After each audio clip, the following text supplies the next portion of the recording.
Smith Show on Indy Sports Ticket, 1430 AM, 93.9 HD2, and always on the free Indy Sports Ticket app. What's going on? Welcome into the real Jonathan Smith Show here on Indy's Sports Ticket. Thank you for tuning in, no matter how you're tuning in, whether that's YouTube, Indy Sports Ticket. Head over there and subscribe. Maybe you're watching on Twitter, __ Jonathan Smith. If you want to follow me there, watch the show there as well. Or maybe you're listening via that Indy Sports Ticket app, which you can download wherever you find your apps. Before we get into the show, quick little reminder here. Indy Sports Ticket is officially on teddy bear control throughout the month of June. We will be collecting teddy bears that our area law enforcement agencies can give to children involved in accidents and other traumatic situations. Please check out IndySportsTicket.com for a link to donate or drop off your new teddy bear donations at our studios or at Hensley's legal office in Fishers.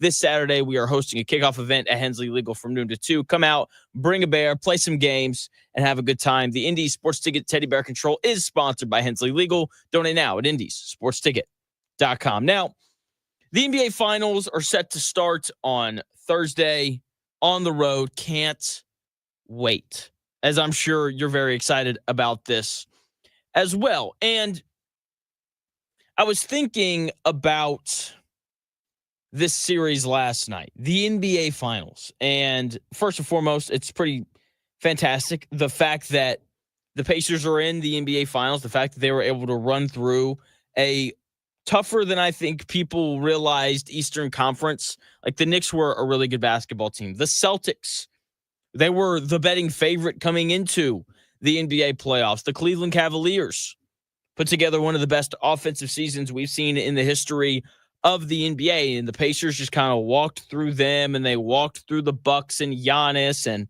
then they just kind of waltzed through the New York Knicks.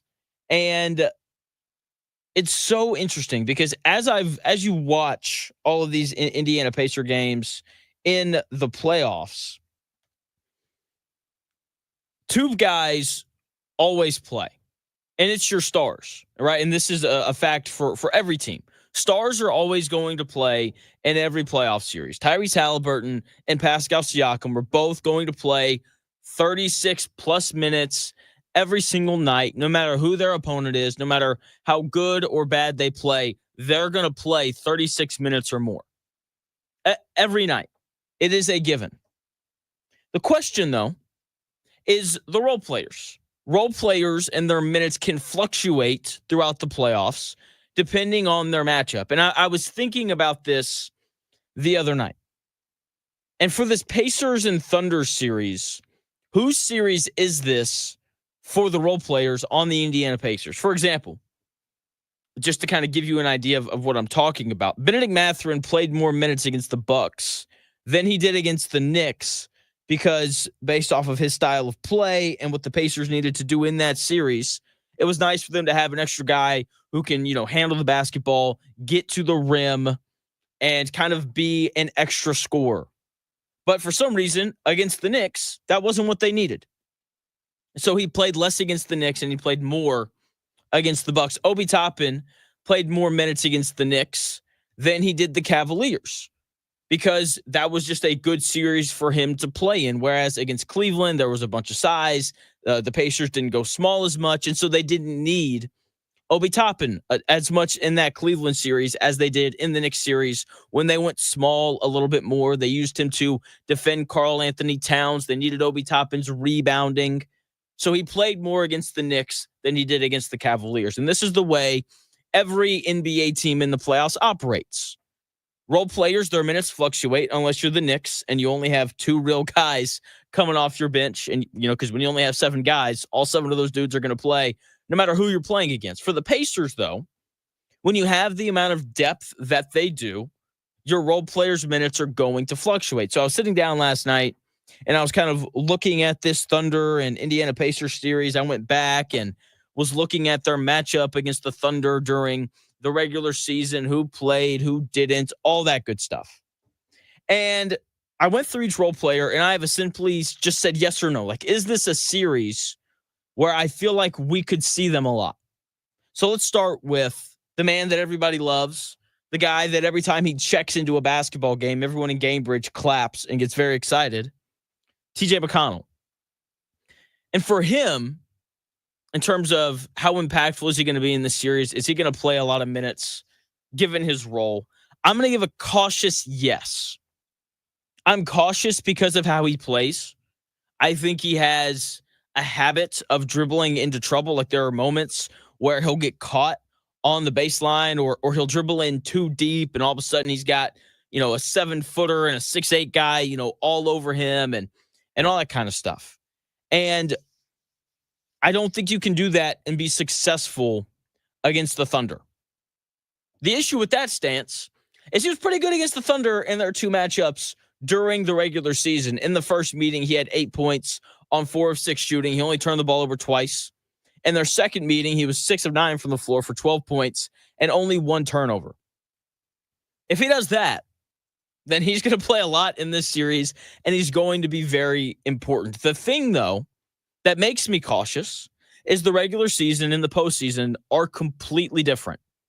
Obviously the Thunder are going to be better prepared for the Pacers and TJ McConnell than they were in the regular season when they played 2 nights ago and then they got on a plane and then they landed in Indy and then they, had like a light shoot around and then they went out and they played a game.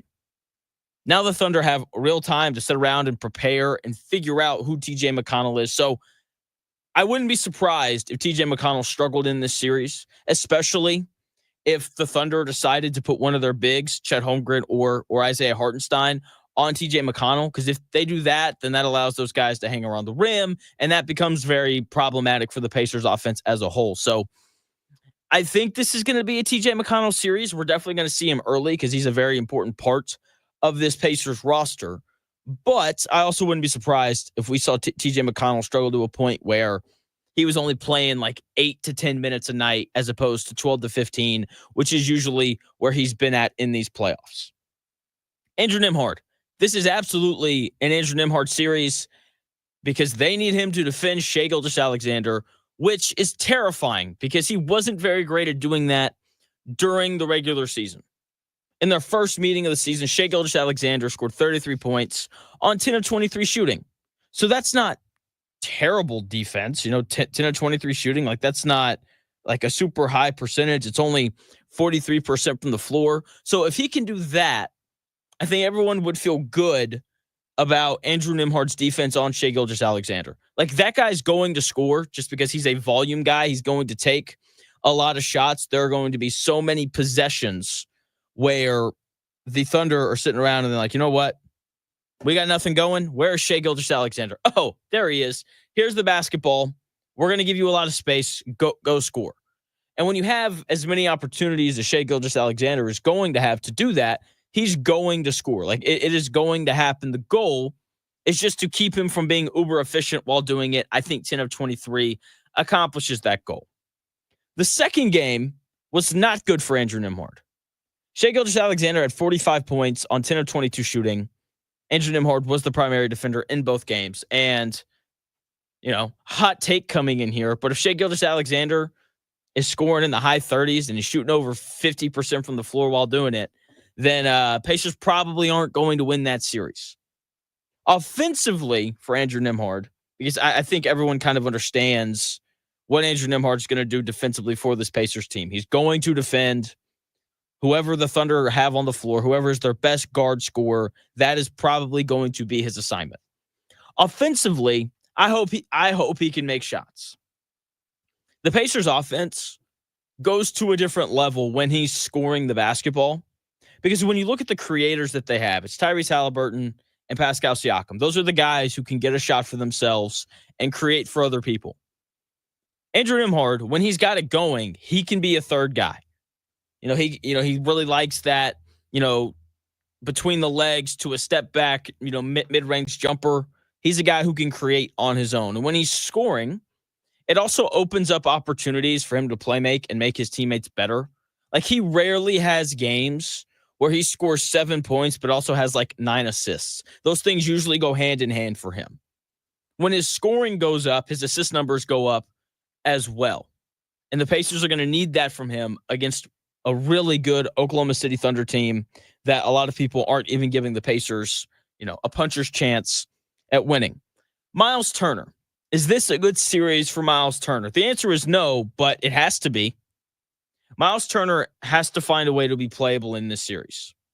The Pacers need the rim protection that he provides, and they need the spacing that he provides on offense. And when Isaiah Hartenstein is on the floor, I expect us to see Miles Turner. That is a favorable matchup for him, much more favorable for him than Chet Holmgren. If the Thunder decide to play Chet at center with Hartenstein on the bench, then I think we're going to see a lot more Obi Toppin playing center and a lot more of the Pacers going small. I like Miles Turner. I have been a Miles Turner defender ever since this radio show started. However, Miles Turner he's not athletic enough laterally to deal with Chet Holmgren. He's just not. And if he's having to defend, like we saw it in this last series, every time he had to defend Karl Anthony Towns, it went Karl Anthony Towns' way. Chet Holmgren is every bit as good. You could argue he's a little bit better than Karl Anthony Towns. Now, I will say, part of the Karl Anthony Towns offensive repertoire is the shoulder into the chest / stiff arm that he really likes to throw. Chet Holmgren's not going to be able to do that to Miles Turner. He's going to beat him with skill. So maybe Miles Turner has a slightly better chance. I'm not betting on it, though. So I think we're going to see a little more Obi Toppin whenever the Thunder decide to go with Chet Holmgren at the 5. The other thing, though, and the thing that could make this a Miles Turner series, even though I don't think that it is, he has to punish Smalls. The Thunder are more than willing to switch. They want to switch everything because they're a very good defensive team with a lot of different guys who can defend multiple positions. If Miles Turner gets a guard on him, he has to be a threat to score, whether that's posting guys up and scoring, which we've seen him do a little bit more in these playoffs. Maybe it's him just pushing the guy underneath the basket and grabbing an offensive rebound and scoring that way. I think I would prefer that because his post game looks awkward and wonky every time he tries to post up. It looks not good. But it has to be effective in this series for him to be able to stay on the floor. Aaron Nesmith. This is absolutely an Aaron Nesmith series if Aaron Nesmith looks like himself. I have complained about this, what feels like a very long layoff between, game 6 Saturday night with the Pacers won in the series starting on Thursday. So that's Sunday, Monday, Tuesday, Wednesday. 4 days. They've had 4 days to get Aaron Nesmith ready to go. Hopefully that ankle is healed up. Hopefully that knee that he banged up a little bit against the Knicks in game 6, hopefully that's healed up as well. And hopefully this dude is locked in and ready to go. Right. Well, while Andrew Nembhard is probably going to be the primary defender on Shai Gilgeous-Alexander, Aaron Nesmith, he's going to get some run at him as well. And more importantly, he's going to have to defend Jalen Williams. That dude is no joke. Jalen Williams was second team All-NBA this year for a reason. Aaron Nesmith only played in one of the 2 games against the Thunder this year. He missed the second one with that left ankle sprain. And the first one, Jalen Williams gave him buckets. Jalen Williams was 7 of 14 from the floor for 18 points. That is more than enough offense from him for the Thunder to beat teams if Shai Gilgeous-Alexander gets to his averages. So he's got to find a way to hold up in that matchup. Jalen Williams a lot bigger, just like thickness-wise than Aaron Nesmith, but I'm not worried about Aaron Nesmith and his defense. I don't think anyone should be, because you and I both know that Aaron Nesmith is up for every defensive challenge that gets thrown his way. The offense shouldn't be too worrisome either. I just hope he makes open threes like he did all year last year, or like he has all year this year as well, and hope that ankle and knee are good enough for him to get out and run in transition. The offense should be fine because Aaron Nesmith doesn't make bad decisions. He never takes more than 3 dribbles. He knows what he's doing when he catches the basketball, and he's the guy who can shoot and space the floor. So Aaron Nesmith, this feels like a really good series for him to play in. Obi Toppin, this is a big Obi Toppin series. If the Pacers are going to pull this off, and you say, well, Jonathan, why are you talking like the Pacers are such big underdogs? Because they are. They're plus 500 for a reason. Obi Toppin has to be really good, borderlining great in this series if the Pacers want to have a chance. I hope he defends well. I hope he can kind of help protect the rim. He should be I don't know about a great rim protector, but he should have the ability to do that given his vertical athleticism. I hope he defends well. If he does, he'll play a lot. If he can rebound too, that would be huge. He should be an elite rebounder, by the way, and a good defender given the athleticism, but those two things don't always show up for him, throughout regular season and playoff games. Both of those things need to show up in this series. The Oklahoma City Thunder are not a great rebounding team, and that's an area where Obi Toppin can make an impact. Thinking back on that series against the Knicks, the biggest play he made was the offensive rebound putback in game 1 to tie the game up. He has to be impactful on the glass. The Pacers are also going to need him to play center when the Thunder go small, with whether that's Kenrich Williams playing center or Chet Holmgren. I'm just not convinced that Miles Turner can be your center when Chet Holmgren is playing center for Oklahoma City. And if he can't, then it's going to fall to Obi Toppin to play those minutes. Offensively, I think he'll be fine. He never over dribbles. He's very smart with the ball. He understands his role. He's going to run to the rim, and if he's open, he's going to take a three, and he's probably going to make it. Okay, he's not taking anyone off the bounce. He doesn't need to. He knows his job, and hopefully he can do it well in this series. The big thing for him, though, is being impactful on defense and rebounding. If he can do that, then he's going to be a guy who might play like 20 minutes a night in this series, which is a lot for him. Usually he's somewhere around 15. But if he can find a way to be impactful defensively and rebound, then we're going to see even more Obi Toppin than we normally do, which I'm all in favor of because I like watching Obi Toppin play basketball. Benedict Mathurin. It's a no from me, dog. This is not a Benedict Mathurin series. It's not. Okay? He just takes too long to make decisions. Now, to be fair to Benedict Mathurin, the game against the Knicks, where he scored 20 points in 12 minutes, was some of the best basketball I've seen from Benedict Mathurin, and it went completely and totally against what we usually see from him. He was very quick to make decisions, and he didn't over-dribble. That is not who he normally is. He's a guy who kind of wants to pound the rock a little bit. He thinks he can beat everyone one-on-one, not this Thunder team. And because of that, it can take him a little bit too long to process what the next pass should be or what move he should do next. It can just take him a little bit too long to process in those moments. And you can't do that against Oklahoma City. You have to know where the ball is going or what you're doing with the ball before you get it against this Thunder defense. The ball has to move quickly, and you have to make decisions fast. And we've seen Benedict Mathurin struggle with that sometimes. And he likes to play one-on-one. He's good at it. But that's what the Thunder want you to do. Okay, because you're not dancing on Alex Caruso or Lou Dort or Cason Wallace. That's not going to end well for the Pacers if that's what their offense ends up being. So I don't think we'll see a ton of Mathurin unless he looks like how he did in those 12 minutes against the Knicks where he scored 20 points, where everything was like 2 dribbles or less, getting fouled a lot, and running in transition. If he's that, then yes, we'll see him. But if not, then we probably won't see him as much. Ben Shepherd. This is 1,000% a Ben Shepherd series. Ben Shepherd is the perfect role player for the Pacers in this series. He's not going to get in the way on offense. He's always going to keep the spacing because he's a good shooter. He's a good defender. He's not a great one quite yet. Like, I wouldn't want him defending Shai Gilgeous-Alexander, but he's not the worst option on the Pacers to have defend him.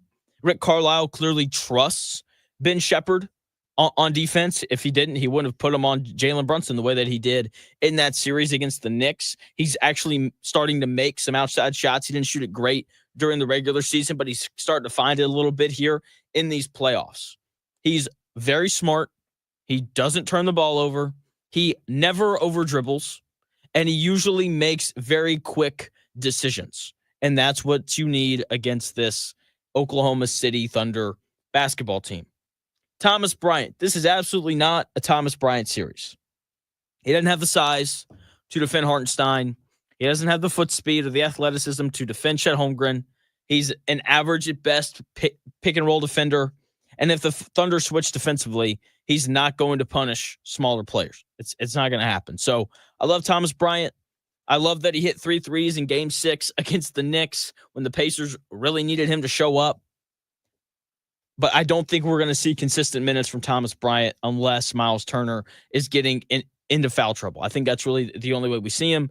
Tony Bradley, no, because the Thunder aren't huge and they're not a great rebounding team. That's why he played against the Knicks. He gave, the Pacers a little bit more size. He gave them a little bit more rebounding, and that shouldn't be an issue against the Thunder. They are not a great rebounding team, which is something that the Pacers have to take advantage of. Neither one of these teams are great at rebounding the basketball. And this is an area, I feel like every gray area has to go the Pacers' way. And this is a gray area. Like, neither team rebounds well. If the Pacers show up and they're out rebounding the Thunder by like 6 or 7 rebounds a game, that'll be a big deal because possessions in this series are vital, given how each team does a really good job of turning their opposition over. And transition points and fast break points are probably going to be a wash. And look, the Thunder's half-court offense is better than the Pacers. It is, because they have the best one-on-one scorer in the NBA right now in Shai Gilgeous-Alexander. So, that is a nod in their direction. So the Pacers have to make up for those possessions by rebounding the basketball.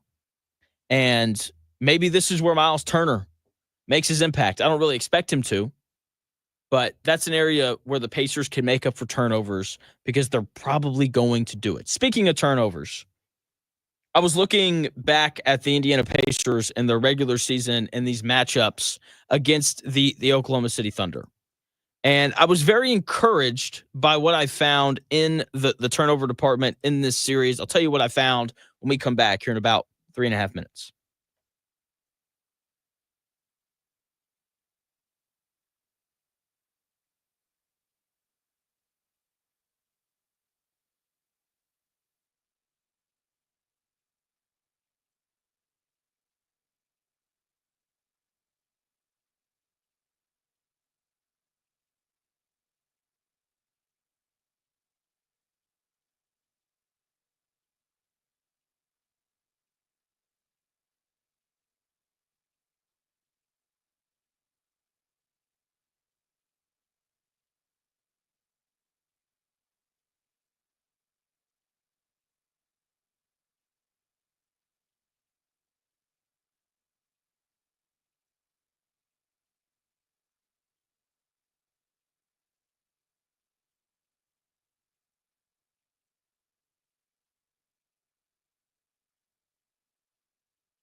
The best takes.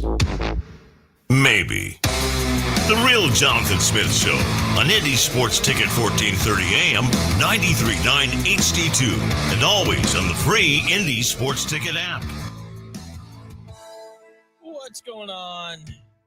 Welcome back to the Real Jonathan Smith Show here on Indy's Sports Ticket. Thank you for tuning in, no matter how you're tuning in, whether that's YouTube, Indy Sports Ticket. You want to head over there and subscribe. Maybe watching on Twitter, _ Jonathan Smith, if you want to follow me there.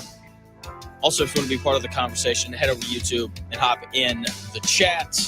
You can also text 317-228-1430 if you want to text our text line. And you can also listen to the show via that Indy Sports Ticket app, which you can download wherever you get your apps. Now, rebounding and turnovers are going to be so important in this series because neither of these teams rebound the ball super great.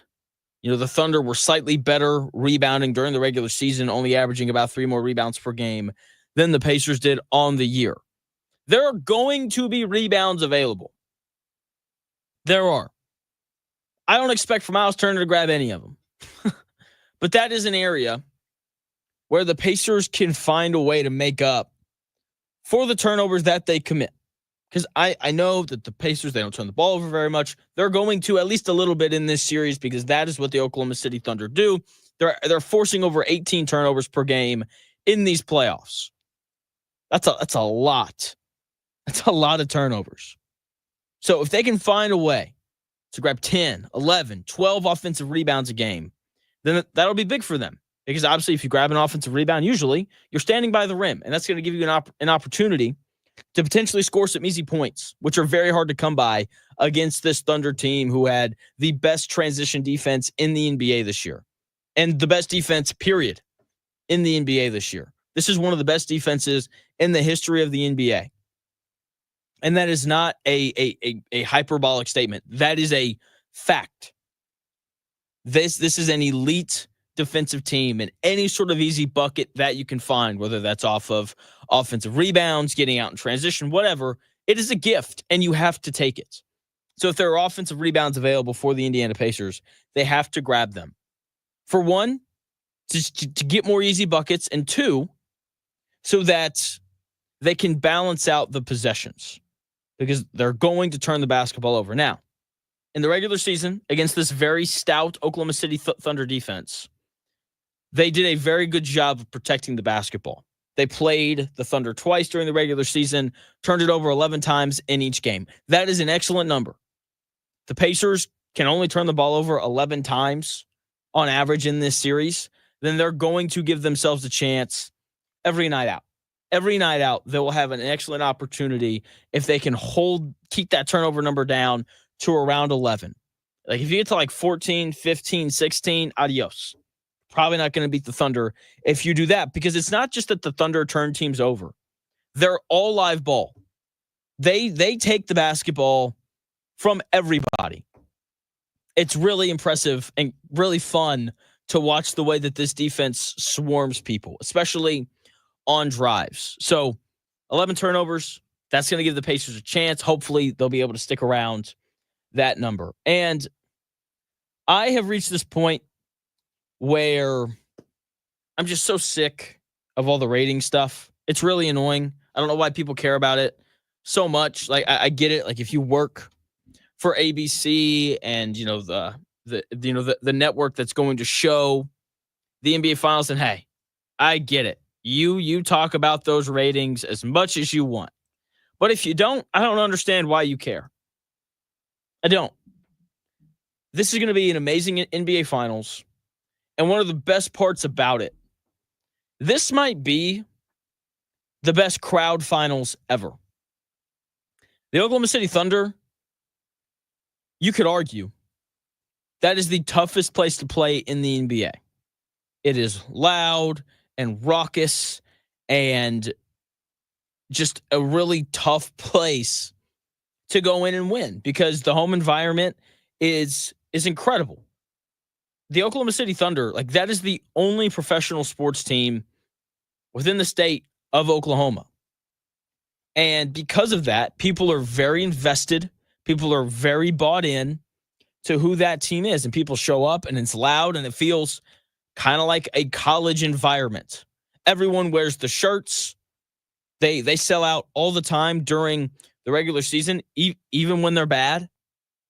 So that crowd is amazing. And then obviously Gamebridge is every bit as awesome as the home crowd there in Oklahoma City. Like, this may be the best crowd finals ever because people in Oklahoma deeply care about the Oklahoma City Thunder. And people here in the state of Indiana not only deeply care about the Indiana Pacers, but they just care about basketball in general. And people are going to show up the first NBA Finals here in Indianapolis in 25 years. The Oklahoma City Thunder, it's their first title appearance since the 2012-2013 season when they had Durant and Westbrook and Harden. And there's this guy who called into Dan's show yesterday, and he was talking about how the Pacers have nothing to lose, which is a really dumb thing to say. That's not really what I want to talk about. I want to talk about actually, that's not true. I do kind of want to talk about this. They have everything to lose because getting to the NBA Finals is really hard.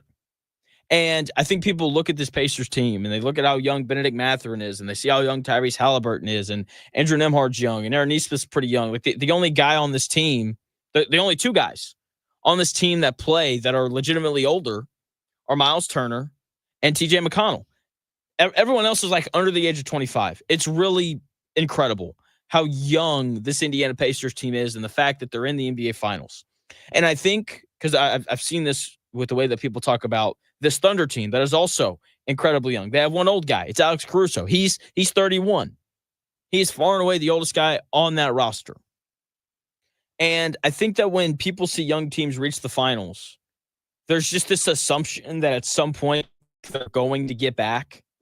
So, hey, if they lose, they're young. They'll probably be back here at some point. Anthony Edwards, after they lost in the Western Conference Finals, was asked about how he was feeling. He was like, I'm fine. I'm 23. Like, I'm probably going to play in another Western Conference Finals at some point in my career. I really just feel bad for Mike Conley because he's older. And that's just not true. 2012, 2013, Kevin Durant, Russell Westbrook, and James Harden make the NBA Finals, and they're all three incredibly young. And people are like, all right, here come the Oklahoma City Thunder. And they never got back. It is so tough to make it to this point, the NBA Finals, because every year teams get better. People looked at the Boston Celtics from last year. Jason Tatum in his prime, Jaylen Brown also in his prime, Derek White, an amazing, you can just kind of work your way through the list. Everyone just kind of assumed that the Celtics were going to be back in the NBA Finals this year because they're a really good team. But two things happened. One, everyone else got better. Teams get better year after year after year.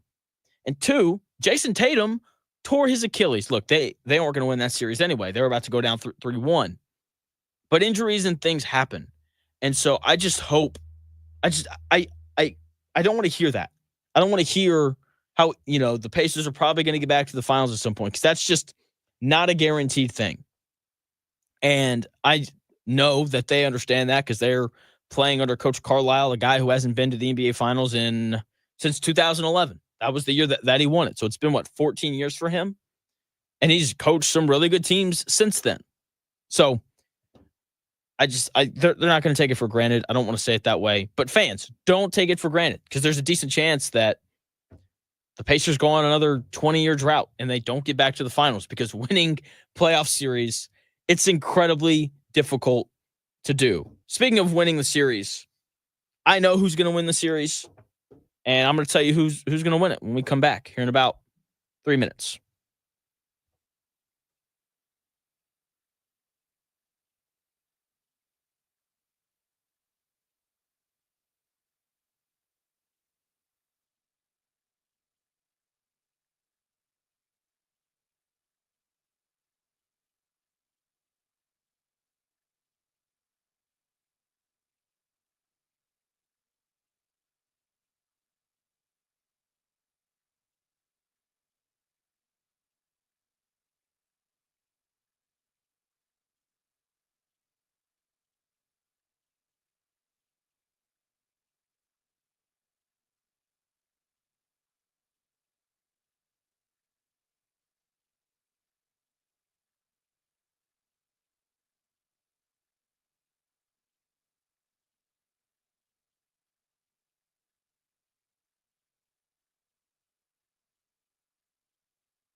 If it's in today's sports world, it's here.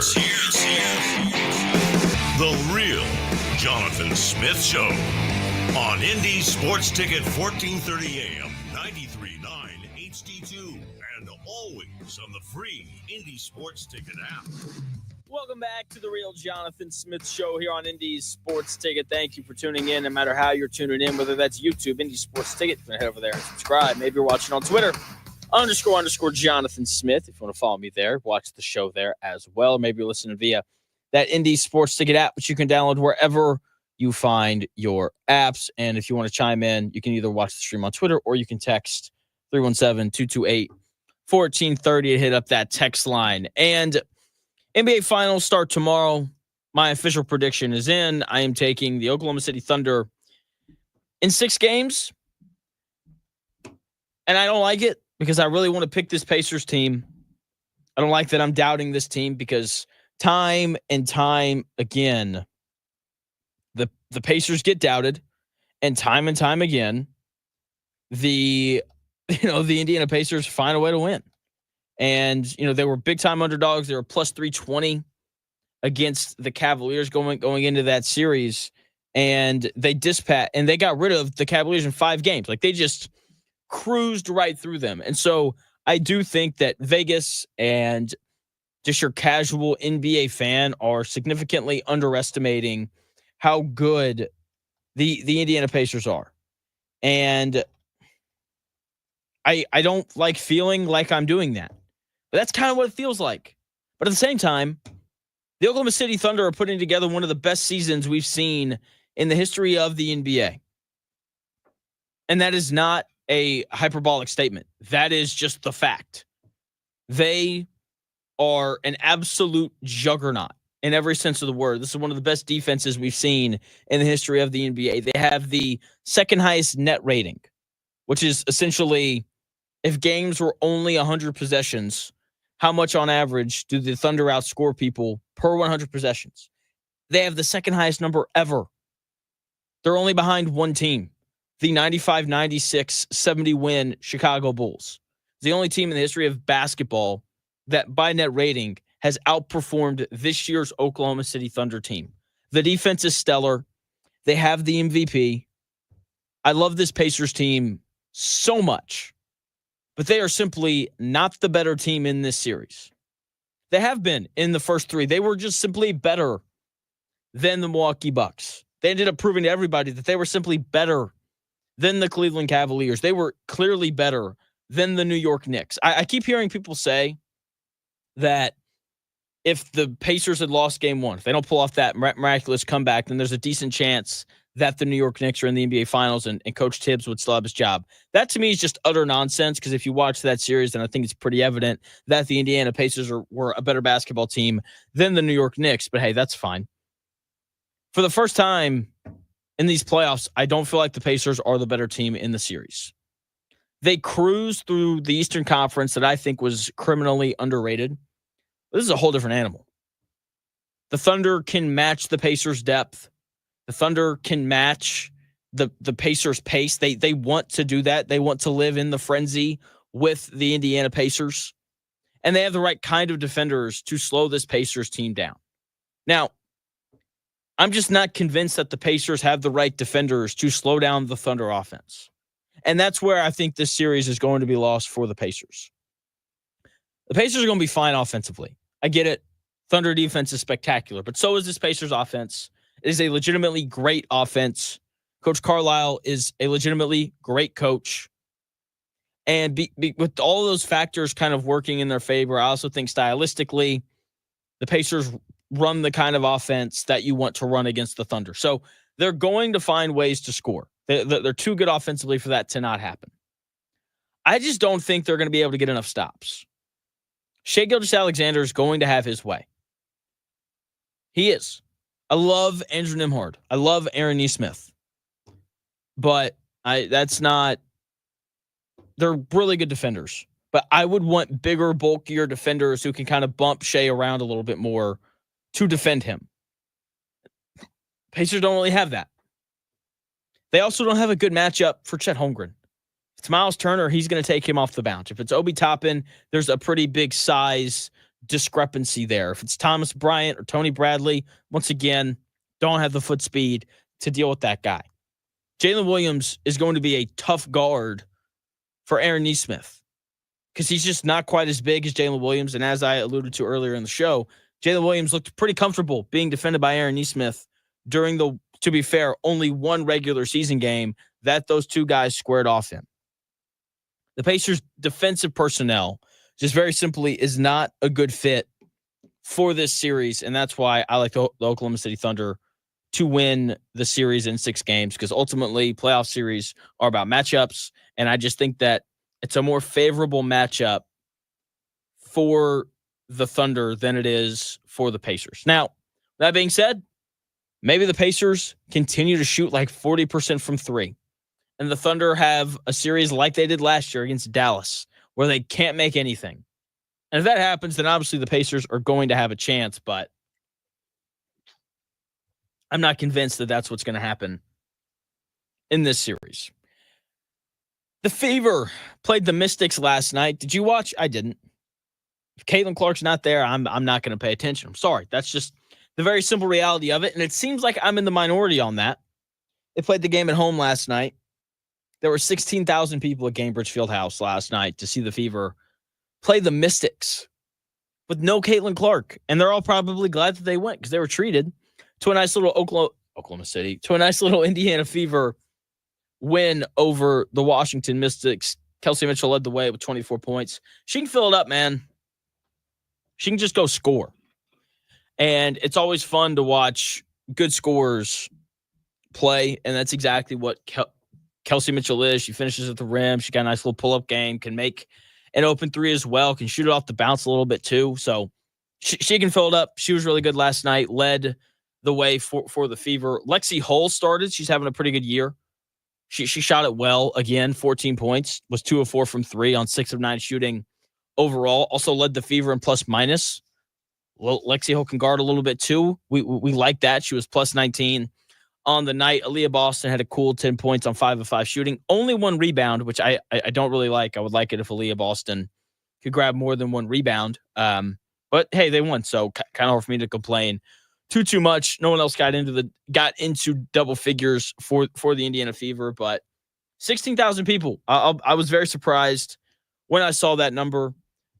Still can't find those TV ratings though. Would love to know what the TV ratings look like in Fever games where Caitlin Clark doesn't play.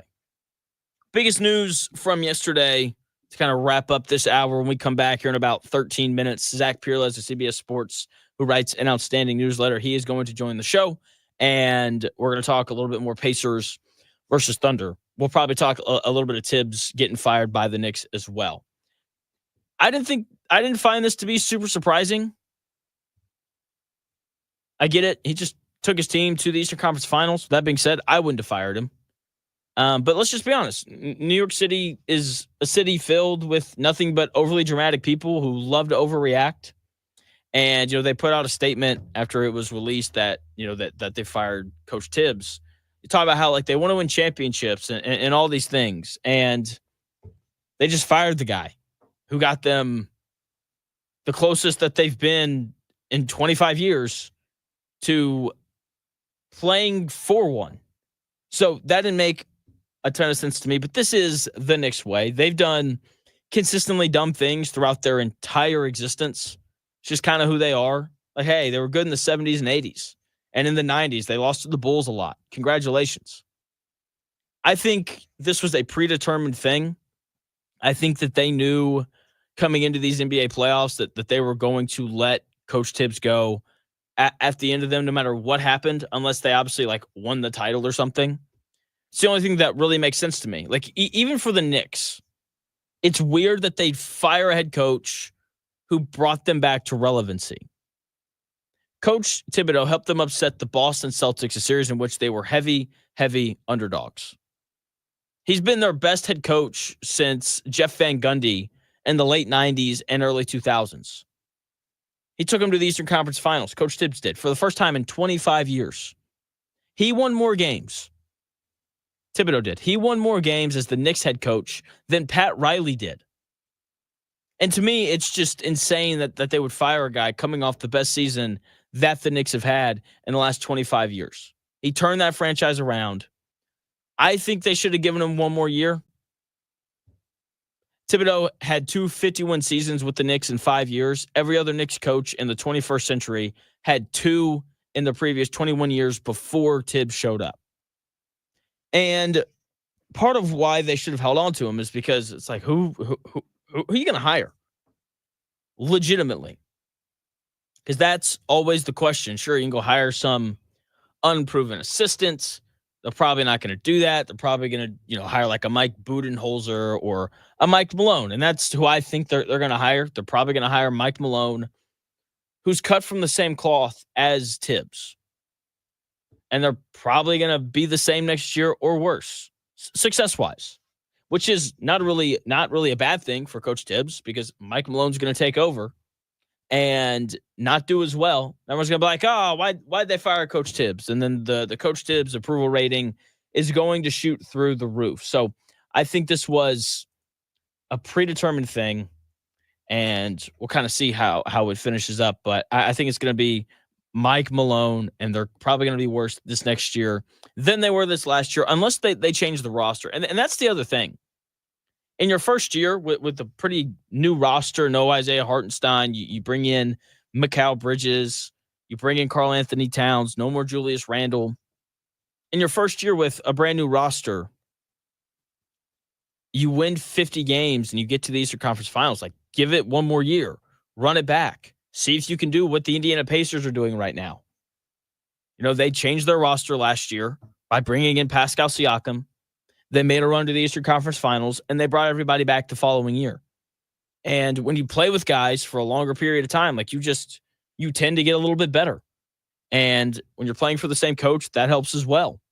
So now they're going to bring in a new coach, a new system, a new way of going about things. And so the camaraderie just isn't the same when you do that. So I think you should have gotten one more year, but this is the NBA where people get fired after 5 to 7 years, unless you're an Eric Spoelstra or a Greg Popovich or a Rick Carlisle. Coach Carlisle, who's been here not very long, I think 4 years. That sounds right. He's like the 7th longest tenured coach in the NBA. That's incredible. That shouldn't be the case. But at the same time, this is what the NBA is. It is a constant revolving door of head coaches with players running in and out of every organization, hopping from one team to the next. And that's just the very simple reality of it. The one point that I would make in favor of the Knicks firing Tom Thibedeau would be they trailed by like double digits in every playoff game. And yes, they were resilient and they were able to come back. And that is a Coach Tibbs thing, his ability to get players to buy in and to play hard and to do all of these things. But at the same time, he's also the head coach that trailed by double digits in like every playoff game that they played in. And I get it. They were able to come back, but like that is at least a little bit alarming because usually really good teams don't trail by double digits in every playoff game that they play in. And that's what happened to the Knicks consistently, except for obviously that Game 5 against the Pacers where they led from start to finish. For the most part, they were down, having to kind of claw their way back in games. And I'm not talking down by like 4 or 5, but they had like multiple 20-point comebacks against the Boston Celtics. In Game 3, they had a big comeback against the Indiana Pacers. Against the Pistons, they were down by double digits multiple times throughout that series, and they had to crawl their way back, and Jalen Brunson had to step up and be a hero. And at some point, I do think that general managers and executives of the Knicks, like you look at that and you're like, geez, like we got Karl Anthony Towns and Jalen Brunson and Mikal Bridges and OG Anunoby's a pretty good basketball player, and like Mitchell Robinson's healthy and he's been pretty effective, and we're down by 15 again for the 4th time in a row in these playoffs. Like that doesn't really feel right. And so like that is the one thing that I would say was concerning about Thibedeau, during his time as the head coach of the Knicks, at least in this previous season. They trailed a lot, and usually teams that trail a lot aren't very good. But, when you have Jalen Brunson and Karl Anthony Towns, it's a little bit easier to mount those comebacks, but I still wouldn't have fired him because I just don't think that there's a good fit out there to help elevate the New York Knicks. But we'll see what they end up doing. Zach Pereles is going to join the show coming up here in about 5 minutes. We're going to talk a little bit about the Knicks firing Coach Tibbs, about the Indiana Pacers ending yet another head coach's career, not career, but tenure at a franchise. I saw this thing the other day. It's like the Kings fired their head coach 5 days after they played the Pacers. The Nuggets fired Mike Malone like 3 days after they played the Pacers, and then obviously after the Pacers eliminate the Knicks, they fire their head coach. So, if you're a head coach and you want to keep your job, don't lose to the Pacers. Zach Pereles of CBS Sports when we come back here in about 4.5 minutes.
do this. It's the Real Jonathan Smith Show on Indy Sports Ticket, 1430 AM, 93.9 HD2, and always on the free Indy Sports Ticket app. What's going on? Welcome back to the Real Jonathan Smith Show here on Indy's Sports Ticket. Thank you for tuning in, no matter how you're tuning in, whether that's YouTube, Indy Sports Ticket. If you want to head over there and subscribe, maybe you're watching on Twitter, _ Jonathan Smith, if you want to follow me there and watch the show there. And you can also listen to me at that Indy Sports Ticket app, which you can download wherever you get your apps. I'm joined now by the one and only Zach Pereles of CBSSports.com, where he covers the NFL, also writes an outstanding newsletter as well. Zach, what's going on, man? How are you? I'm good. This is, the NBA Finals is why we trudge through all those mid-February games. This is why we do it. That's exactly right. And who would have thought when we were watching those mid-February games that the NBA Finals would wind up here in Indianapolis? Like it felt like such a sure thing that we were going to get like Cavs Thunder or Celtics Thunder, yet here we are. Like it's pretty bizarre. Yeah. I mean, you've got to give all the credit in the world to the Pacers. Just such an impressive run. This is all that you could ask for. And I'm really excited to see how it unfolds. Both teams have been so dominant in their runs too. Like the Thunder are 12-4 in the playoffs, and the Pacers are also 12-4.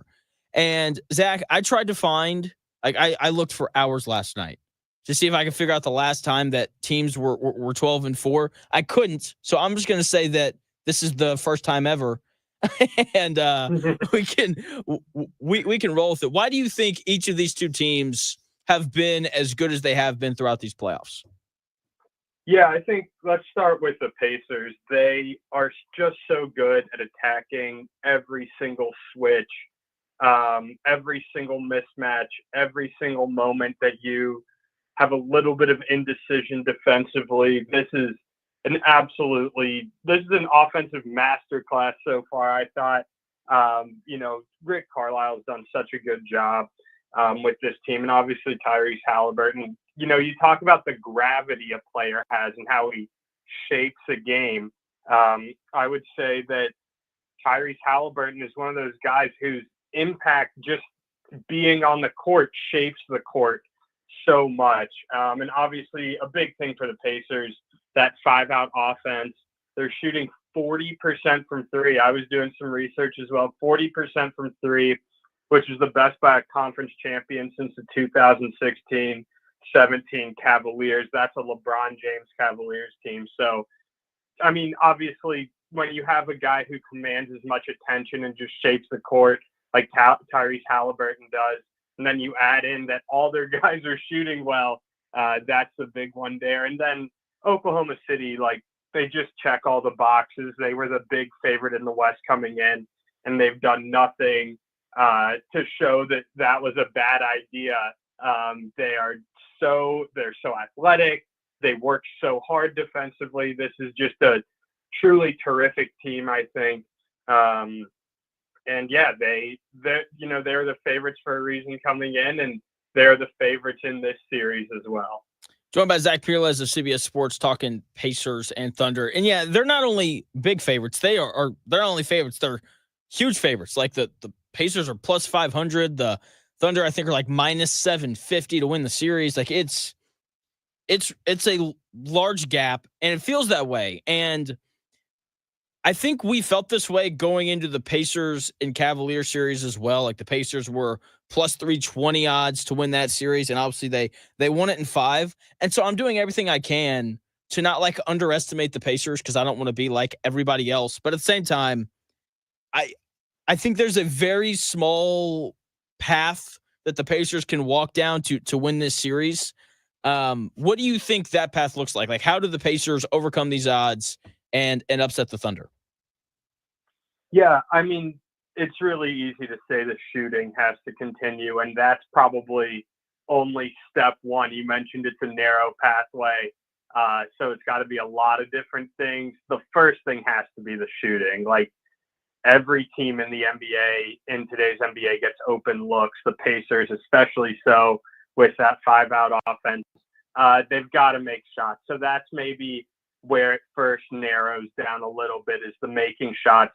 The second thing is that they're going to have to figure out a way to defend Shai Gilgeous-Alexander aggressively without fouling. Of course, there's a ton of discourse on how many fouls Shai Gilgeous-Alexander draws, but he is very skilled at drawing those fouls, the way that he changes pace, the way that he uses his size, the pump fakes, the footwork. So it's a huge series for Aaron Nesmith and Andrew Nembhard and TJ McConnell. We talk so much about the Thunder defense, but this Thunder offense can just absolutely go crazy and really bury you under some really impressive runs, especially when they start forcing those turnovers. So you're not going to stop Shai Gilgeous-Alexander, but you've got to figure out ways to contain him, similar to what they did with Jalen Brunson.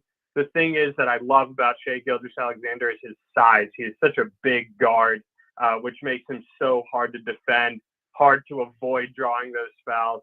So the path narrows again a little bit there. If they can't stop Shai Gilgeous-Alexander, they're in a world of trouble if they can't at least limit him.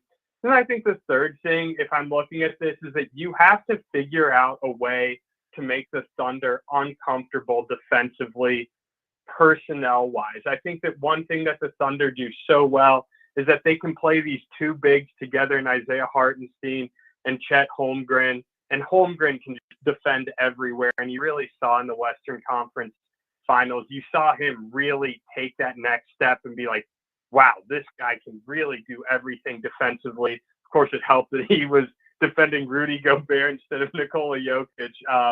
But you just see him do so much stuff. Tyrese Halliburton has to figure out a way to put these big guys in rotation, get isolated, maybe on Hartenstein, and then Pascal Siakam. I think that Siakam-Holmgren matchup, they're two skinnier, lankier guys. I think that that'll be a really interesting matchup. I think the Pacers have to figure out a way to game it so that they can maybe push a really talented Thunder team a little bit out of their comfort zone defensively, at least force them to experiment on that end.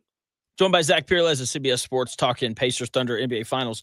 I agree with most of what you said. I would tweak, because I'm with you. I think that the Pacers are going to be fine getting open looks. Obviously, they have to make them. If they can continue to shoot 40% from three, then they're going to have a chance, because when you shoot that well, you always have a chance. I think where I would disagree is the emphasis on Shai Gilgeous-Alexander. I think going back to the Nuggets series, every game that the Nuggets won happened in part because Jalen Williams was not good. And so I think if I was the Pacers, I would just kind of accept that, you're probably not going to stop Shai Gilgeous-Alexander, and I would put a little bit more attention on slowing down Jalen Williams, because I feel like when the Thunder lose games, it's when they don't have a second offensive option, and they're having to ask Shai Gilgeous-Alexander to do everything. So I think I'd focus a little bit more on slowing down Jalen Williams. What do you kind of think about that? Sure. Yeah. I think that's where it gets so difficult. This team just gets so difficult to defend, is that you can focus on one guy, you can focus on another guy. There's so many ways that you can focus. And certainly you're right. Jalen Williams is absolutely deserving of a ton of defensive focus. And yeah, I just think that's why they're the favorites, and they're going to have to pick their poison a little bit.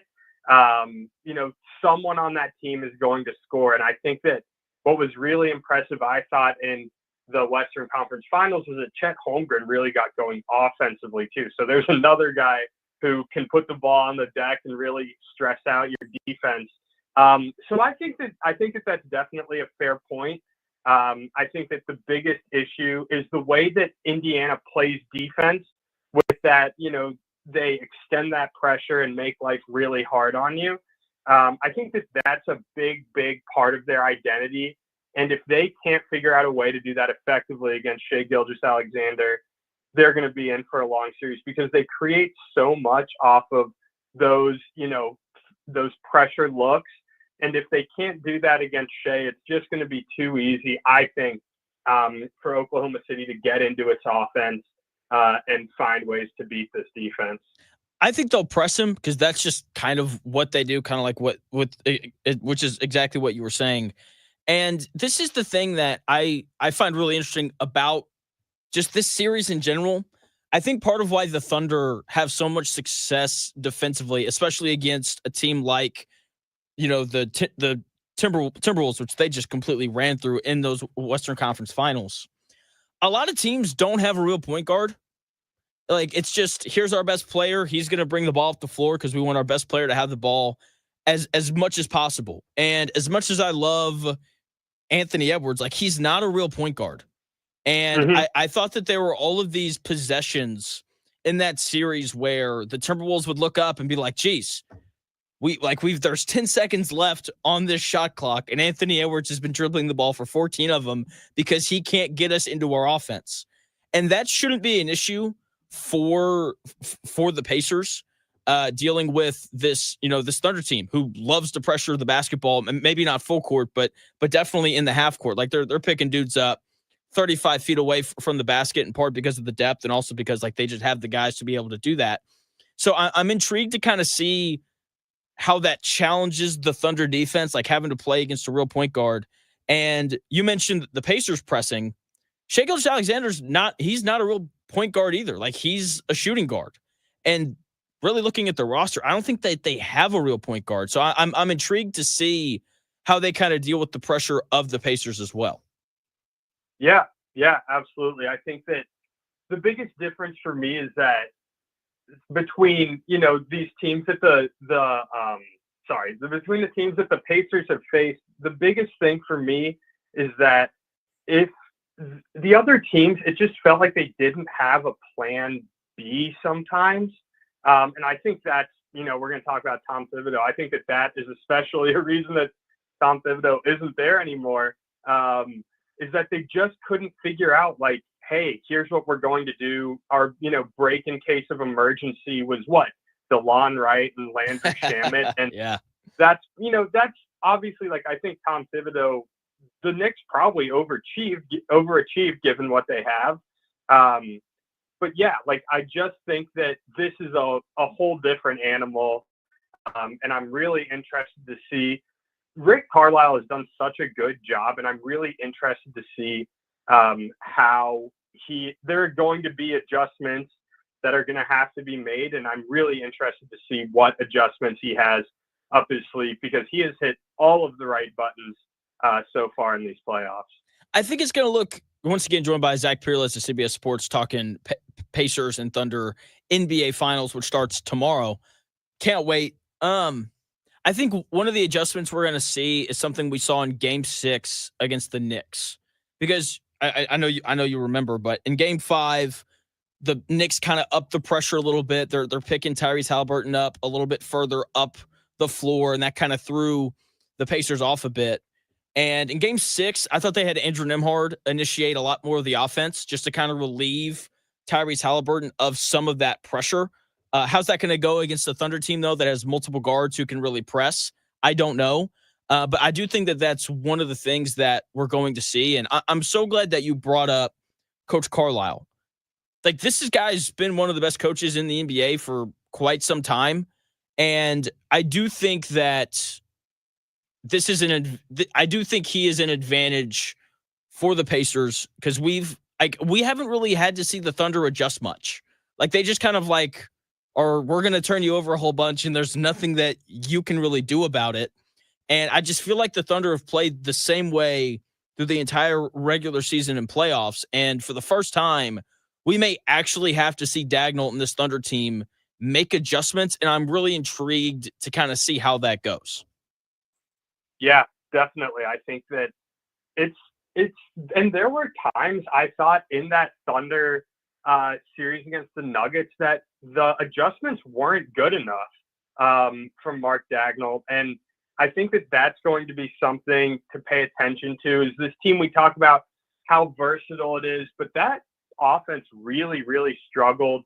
And I thought the Nuggets, like, despite having had their coach in place for a few weeks, really really played very well there. So I'm really, really interested to see how that all unfolds. And I think that there are going to be adjustments. There's going to be, and I think that Rick Carlisle is probably the best adjuster right now. Honestly, I think he's right up there with any coach, and probably has been for some time now. So I think that you're right. Dagnall, you have to give him credit, obviously, for what they've done. They're a historically great team, and I thought that they made really good adjustments in the Western Conference Finals. It kind of felt like the Nuggets were the team that they had to get past that hump against a former champion to really prove that they can do it, and they did it, and it obviously was a lot easier in the Western Conference Finals. So, yeah, I'm really interested to see this coaching matchup. I'm really also interested to see, I think it's going to be interesting which of these Oklahoma City bench players steps up. They have so many options, and we've talked about how they're so deep and they're so versatile. They have so many different options, but it's kind of been a weird mismatch. Obviously, you're always going to get Alex Caruso, and then the other guys off the bench. Sometimes it's been Isaiah Joe, sometimes it's been Aaron Wiggins. Sometimes you've gotten a little bit bigger with like Kenrich Williams, or the other J-Dub. So it's the other Jalen Williams. So it's going to be interesting to see how they intersperse these minutes, because you're talking about two really deep teams, but it kind of feels like the Pacers, it's always the same amount of deep, the same number of guys going deep. You're going to get your McConnell minutes sprinkled in there, which I'm sure every opponent loves. And you're going to get, these other different parts of, some minutes here or there sprinkled in. But it just really seems like the Thunder, they have so many different ways to attack you. So it almost makes it seem like Mark Dagnall has bigger decisions, I think, to have to make with his rotations, because he could go so many different ways, whereas Rick Carlisle, he can go a lot of different ways, but it's usually the same guys. I think you're right on that. Joined by Zach Pereles, CBS Sports, talking Pacers and Thunder. It will be interesting to see kind of how he deals with things, because he's got this too big lineup that he can go to with Hartenstein and Chet. He can go small and play Kenrich Williams at the 5, who had that incredible, I think it was game 2 against the Timberwolves, where he played like 7 minutes and scored like 12 points. He can also just play Hartenstein at the 5. He can just play Chet. And I think you're right. Whereas with the Pacers, they're going to probably play 9, especially since Jarris Walker's hurt. And you know that the 4 off the bench are going to be Toppin, Thomas Bryant, TJ McConnell, and Mathurin and Toppin. Or so I guess probably not Bryant in this series. I don't think that this is a good series for him, but I think you're 1,000% right. And the last, there's 2 more things I want to hit on, and then we can talk Coach Tibbs. The first one is kind of this experience factor. How big of a deal is it? I know that Alex Caruso has won a title before, but that was in the bubble. So it isn't a finals, but it's a little bit different than what this is going to be. Obviously, Dagnall and the rest of this Thunder roster has never been to the NBA finals. Meanwhile, you look at the Pacers, you have Rick Carlisle, who's won one. You have Pascal Siakam, who won one 6 years ago. Thomas Bryant won one a couple years ago with the Nuggets, even though he didn't really play. So how important is experience going to be, especially early in this series? Because I think once you get to game 4 and 5, everyone's fine and they're settled in. But early, how impactful could that be? Yeah, I think that there is a chance that there's some impact. I think the bigger thing for me, though, is that I'm just always coming back to that Nuggets series. That to me really stands out as this is where the Thunder learned how to beat and finish off a team that has title experience. So I think maybe early in the series you might be onto something, but I just think it's not probably going to be as pronounced, because I think the Thunder needed that Nuggets series, and that was big experience for them. And obviously it wasn't the finals, but it was against a team that's been to the finals, that had the best player in the world. So I think that is probably not going to be quite as much of a factor, but you certainly never know. And if it is a factor, the Pacers definitely have the edge.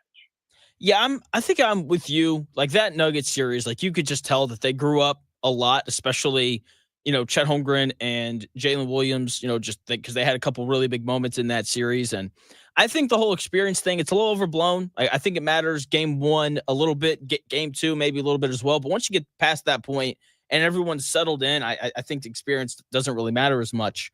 The other thing that I keep thinking about, once again, Zach Pereles joining me of CBS Sports talking Pacers Thunder. Rick Carlisle, 2011, going into that series as a major underdog and really doing a great job of slowing down LeBron James and Dwayne Wade, who I would argue like that's a better 1-2 punch than Shai Gilgeous-Alexander and Jalen Williams, and that's not being disrespectful at all to SGA and Jalen Williams. Like it's like peak powers LeBron and Dwayne Wade. Like, come on now. So Yeah. I just remember him coaching circles around Spoelstra, and I wouldn't be surprised if that happened again. If that does happen, like let's say that we walk away from this series and we feel like Coach Carlisle significantly outcoached Dagnall, like is that enough for the Pacers to overcome what is a better roster in Oklahoma City, or do they also need a big series from like an Aaron Nesmith or someone like that? Yeah, I think that's a good question. I think that out coaching is such it's such a tough thing because the coaches can't go out there and make the shots themselves. Yeah. So I do think that Rick Carlisle, like he's going to have to be in his bag, like in terms of adjustments. I really do think that it's a big series for him. And you're absolutely right. Like that finals, he did a terrific job coaching that team. And what was really like one of the best finals that we've seen in terms of like drama and what does this all mean for X and X player. So I think that Rick Carlisle has to have a really good series, and that's a whole lot easier said than done. But I do also think that if I had to choose, like at the end of the day, why did this team win this series? If it's the Pacers, it's going to have a lot more to do, I think, with Rick Carlisle than it maybe would if the Thunder win, and we're probably not talking so much about the greatness of Mark Dagnall. Let's move on. Let's talk a little Coach Tibbs getting fired by the Knicks. I get it, but I don't. I'll let you go first, though. Zach Pereles of Thunder, of CBS Sports. We were talking Thunder and Pacers. Now we're going to talk a little bit of Coach Tibbs getting fired by the New York Knicks. Why do you think they fired him? Yeah, I think that rightfully or not, here we go with Rick Carlisle out coaching someone. Yeah. I think that he was out coached, and I do think that that's probably a little bit unfair because I think that the Knicks probably were not quite built to win a championship. They were probably close, but I don't think that they were there. This team was really good, but the depth, like you just saw at the end of these series, the depth was really not non-existent, but it was clearly overmatched. And I just think, like, at the end of the day, the Knicks, rightfully or not, probably thought we can do a little bit better here. And I really don't know if it was right or not. It's probably, to me, a little bit reactionary, if we're being honest. But it's tough. It's tough. I think that Coach Thibedeau, he is who he is. He's this guy who wants to play short rotations. And this postseason, we have seen how much depth has come into play in pretty much every single series, it feels like. We talk about the Thunder, like when they dispatched the Nuggets, Nikola Jokic, first thing he says is, we don't have enough depth. And he was right. So I do think, like, was Tibbs maybe the fall guy for some faults that weren't really, his doing? Probably. But was this a team that said, hey, look at all the talent we have, why didn't we win this series? if you look at it through that lens, I can see why they made the choice.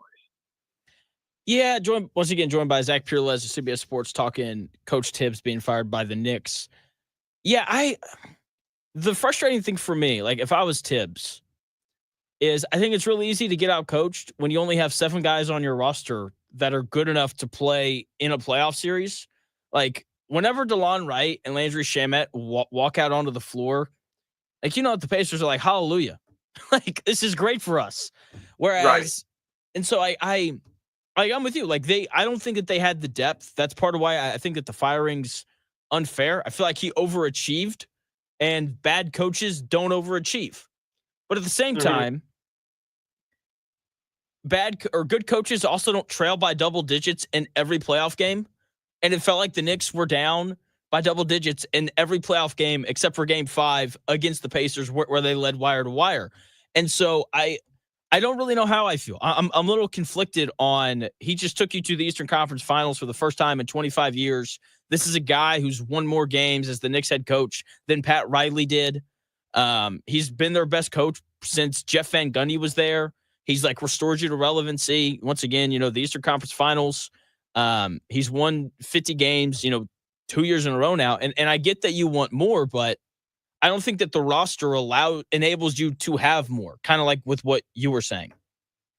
Yeah, I think those are all very valid points. And I think that if you're a fan of the Knicks, like a lot of Knicks fans are like, what the heck? This is the best season we've had in so long. How could you move on from him?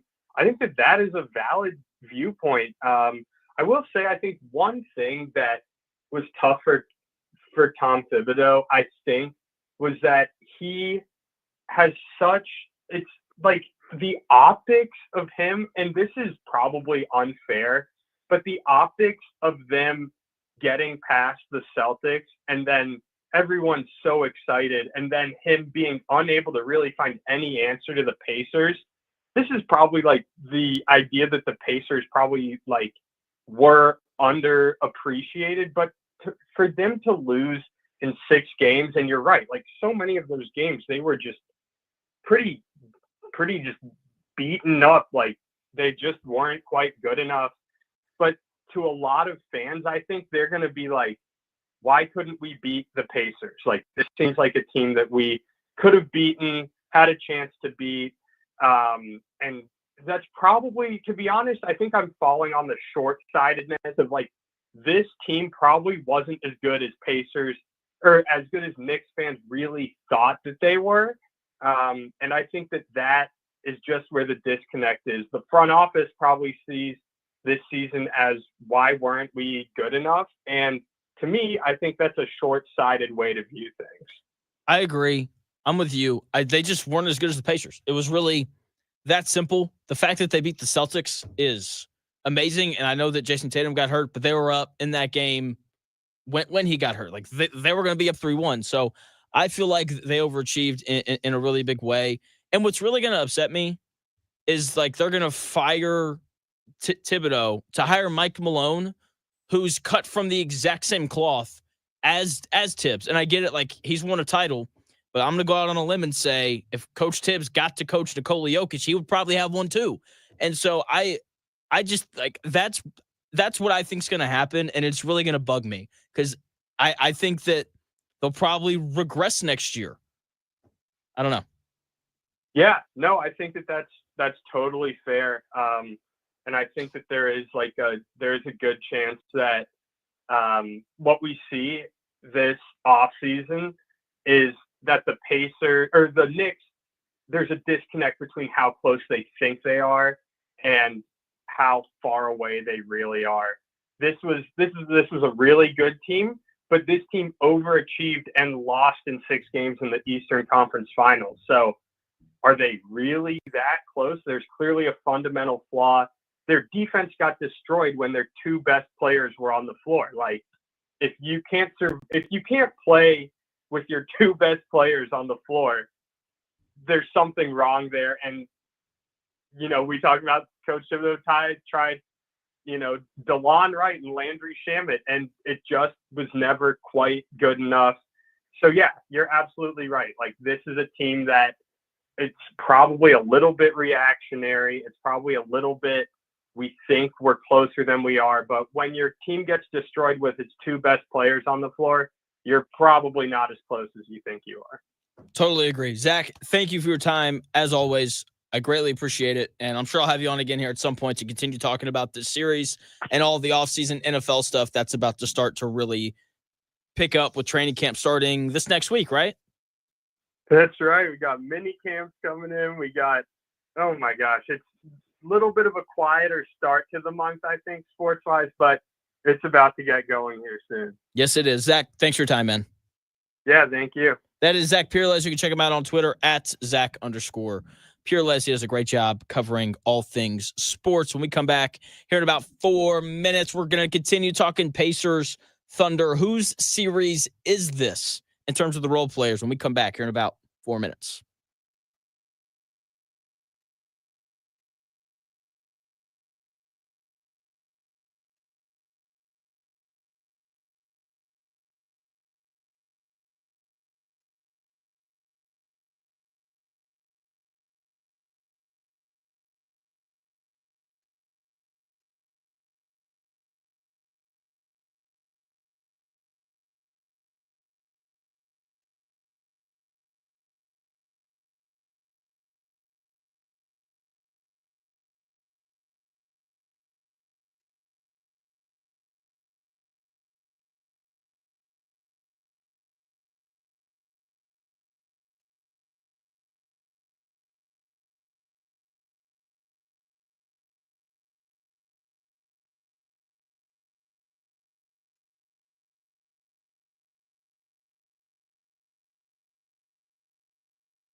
It may, one day, be a must-listen for sports enthusiasts. Yeah, and monkeys might fly out of my butt. Uh-oh. The Real Jonathan Smith Show on Indy Sports Ticket 1430 AM, 93.9 HD2, and always on the free Indy Sports Ticket app. Welcome back to the Real Jonathan Smith Show. Big thanks to Zach Pereles joining me in that last segment to preview Thunder and Pacers. Jared Dubin's going to join me tomorrow. We'll talk a little more Tibbs with him because he is a New York fan. He is in New York. So he'll be good to talk to you about that. And then we can get into Thunder Pacers with him as well as the series starts tomorrow night. Stanley Cup Finals start tonight. And as we enter the final series of the NBA season, Tyrese Haliburton and Pascal Siakam are an absolute constant throughout these playoffs. They're playing 36 minutes or more a night, no matter who the opponent is. And that's the way it works for every team. Your stars play in every single series, no matter what. Role players, however, they bounce in and out. Their minutes can fluctuate depending on the matchup. And I was thinking about this last night, and I was thinking about how Benedict Mathurin played more minutes against the Bucks than he did against the Knicks because for whatever reason, Coach Carlisle, he was obviously right, thought that it was a better matchup for him and he'd be more impactful against the Bucks than he could be against the Knicks. And that ended up being true. Obi Toppin played more minutes against the Knicks than he did against the Cavaliers because the Cavaliers were bigger and there just wasn't a good defensive option for him. And against the Knicks, they needed his rebounding and they needed his athleticism on the floor. So he played a little bit more, right? They were also a little more willing to go small against the Knicks. So we saw more Obi Toppin minutes. That was a good series for him to play in. And I was thinking about all these different role players for the Indiana Pacers because they're all so vital to the success of this basketball team. And I went through the list last night and decided whether or not this was a good series for them. Is this a series where this guy can thrive? Is this a good matchup for him defensively or offensively? And I'm going to go through that list when we come back here in about 3 minutes.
The best takes. Maybe. The Real Jonathan Smith Show on Indy Sports Ticket 1430 AM, 93.9 HD2, and always on the free Indy Sports Ticket app. Welcome back to the Real Jonathan Smith Show here on Indy's Sports Ticket. Thanks for tuning in, no matter how you're tuning in. Whose series is this for the NBA Finals? Stars are always a constant, but which role players might see a little bump in playing time and which might see a little bit less? Let's start with everybody's favorite Pacer, TJ McConnell, because everyone loves a short guy. It's more specifically a short white guy who can get some buckets. Now, TJ McConnell is a cautious yes for is this a good TJ McConnell series or not? He's got just this habit of dribbling into trouble, and you just can't do that against Oklahoma City. And the issue with me saying that is he was really good against them during the regular season. In their first meeting, he had 8 points on 4 of 6 shooting, only turned the ball over twice. In their second meeting, he was 6 for 9 shooting for 12 points and only 1 turnover. And if he does that, then he's going to play a lot in this series. He'll be a very important player for the Pacers. But the part that makes me cautious about saying like this is absolutely a TJ McConnell series is the regular season and the postseason are very different.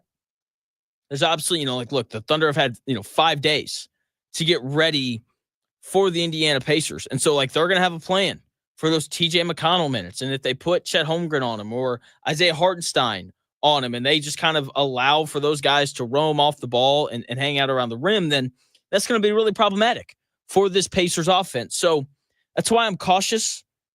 Given his success against the Thunder during the regular season, I think he'll be fine. But at the same time, I wouldn't be surprised if TJ McConnell struggled a little bit in this series. Andrew Nembhard. Is this a series for Andrew Nembhard? Absolutely. They need him to defend Shai Gilgeous-Alexander, which he didn't do a great job of in the regular season. In their first meeting of the season, Shai Gilgeous-Alexander went for 33 points on 10 of 23 shooting. That's not a terrible defensive night. I know that he gave up 33, but 10 of 23 shooting is not great. That's only 43% from the field. Shai Gilgeous-Alexander is a very efficient scorer. So if you can keep him at around that mark, then you're going to feel pretty good about your defense if you can hold him to 43% shooting from the field. The second game was bad. Shai Gilgeous-Alexander had 45 on 15 of 22 shooting. That's not going to work. Andrew Nembhard was the primary defender in both games, and he's going to have to be better than that if he wants to help the Pacers win this series. With that being said, he's not going to be the only guy who defends Shai Gilgeous-Alexander. Aaron Nesmith's going to get some run. TJ McConnell will probably get some run on him as well. But 45 points obviously isn't going to cut it. Offensively, I think he's going to be very involved just because of how much pressure the Thunder like to put on teams defensively. Hopefully he can find a way to make shots because the Pacers offense becomes so much better when he's scoring the ball. He can create on his own. And when he's scoring, it opens up opportunities for him to play make as well. And Andrew Nembhard very rarely has games where he has 7 points, but he has not 9 assists. Usually when his scoring goes up, his assist numbers go up as well because he becomes a real threat that defenses have to pay attention to. And the Pacers are going to need that from him against the Thunder, not only because the Thunder defense is really good, but because they're going to ask him to initiate a little bit more offense than normal just to take some of that pressure off of Tyrese Halliburton. Miles Turner. Is this a series for Miles Turner? The answer is no, but it has to be. Miles Turner has to find a way to be playable in this series. Pacers need the rim protection that he provides. They need the floor spacing that he provides. When Isaiah Hartenstein's on the floor, I expect that we'll see Miles Turner. I think that's a much more favorable matchup for him than Chet Holmgren.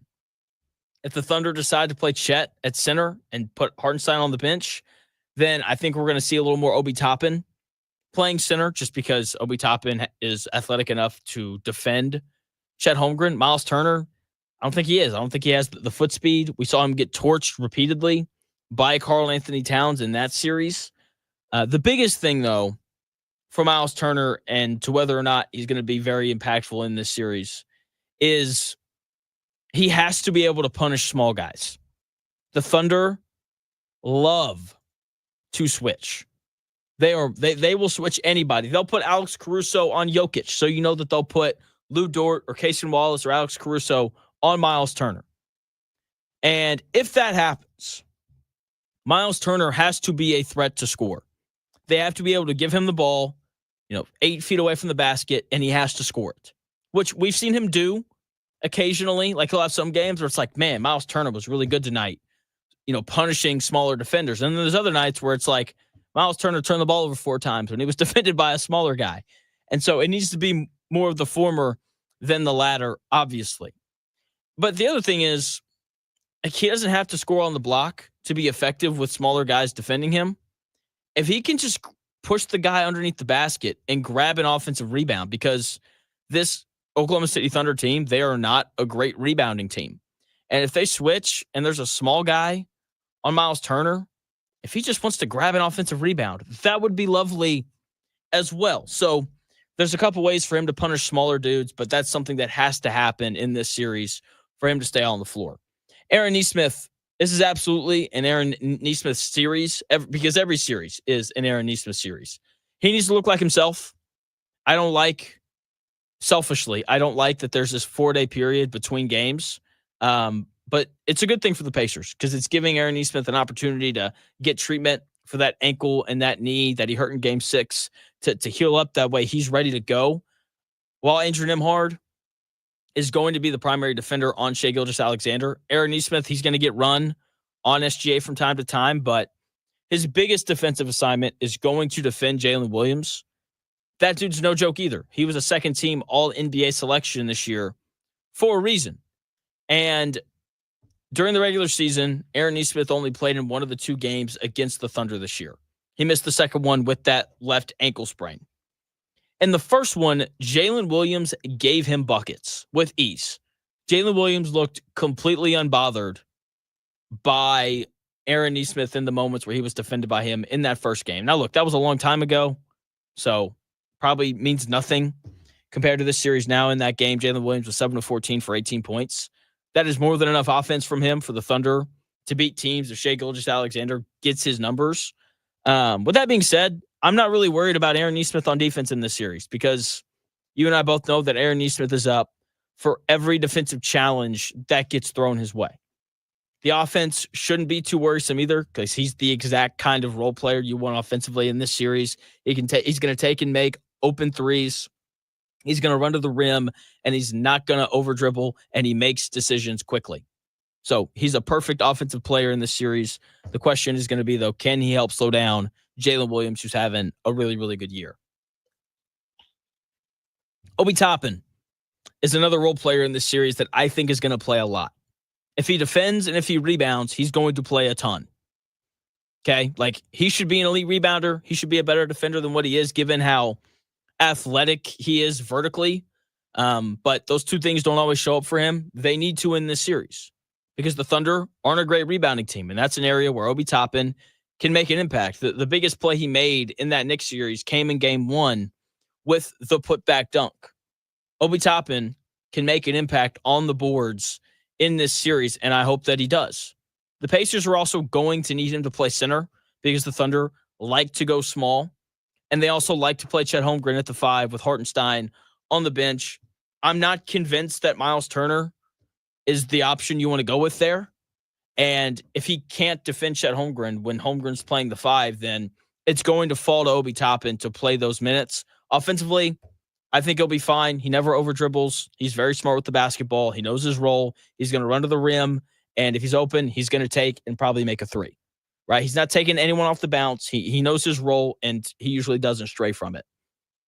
This is not a Benedict Mathurin series. I think he takes way too long to make decisions with the basketball. You know, the game against the Knicks where he scored 20 points in 12 minutes was some of the best basketball we've seen from Mathurin. And it's because he made decisions quickly and he knew what he was doing before he got the basketball, and he didn't over dribble. That is not how he normally plays. And he's a guy who likes to pound the rock. He likes to play one-on-one. You can't really do that against the Thunder.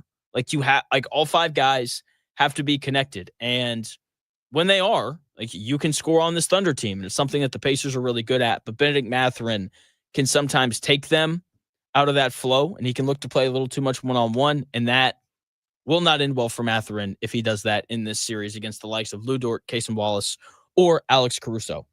I think this is more of a Ben Shepherd series. Yes, Ben Shepherd. He's the perfect role player for the Pacers in this series. He's not going to get in the way offensively. He's always going to keep the spacing because he can shoot. He's a decent defender. Don't love him or love the idea of him defending Shai Gilgeous-Alexander, but if he had to, I wouldn't hate it. He's smart. He's not going to turn the ball over. Never over dribbles. Always makes very quick decisions as to whether or not he's going to shoot it or give the ball up. So like he's the kind of offensive player that you're looking for, and you certainly don't mind his defensive abilities either. Thomas Bryant is a no. Doesn't have the size to defend Hartenstein. Doesn't have the foot speed to deal with Holmgren. Not a very good pick and roll defender either. So, and he's not good enough offensively to punish smaller players whenever the Thunder switch. Tony Bradley's a no as well, because look, the only reason he played against the Knicks was because he was big and they needed his rebounding and his size. That shouldn't be an issue against the Thunder. So I don't think we're going to see much Thomas Bryant, and I don't think we're going to see much Tony Bradley either. My official prediction for the series, and then I will pass the mic to the great Dan Dockich. I've got the Thunder in 6. I don't like it, but the facts are the facts. The Oklahoma City Thunder are putting together one of the best seasons in the history of the NBA. The defense is stellar. They won 68 games. They were 68-14 during the regular season. They've lost 18 games all year between the playoffs and regular season. 12 plus 6 plus 68 is 80. They're 80-18. That's incredible. They are the best team in the NBA. They have been all year. I hate that I'm making this pick because I love this Pacers team so much. But for the first time in the playoffs, they're simply not the better team. They have been in the first 3, right? They cruised through the Eastern Conference. This is a whole different animal, right? Like the Thunder can match the Pacers' depth. They can match the pace. They have the right kind of defenders, I think, to slow down Halliburton and Siakam. I don't think the Pacers have the right defenders to slow down the Thunder. That's where I think that this series will be lost for the Pacers.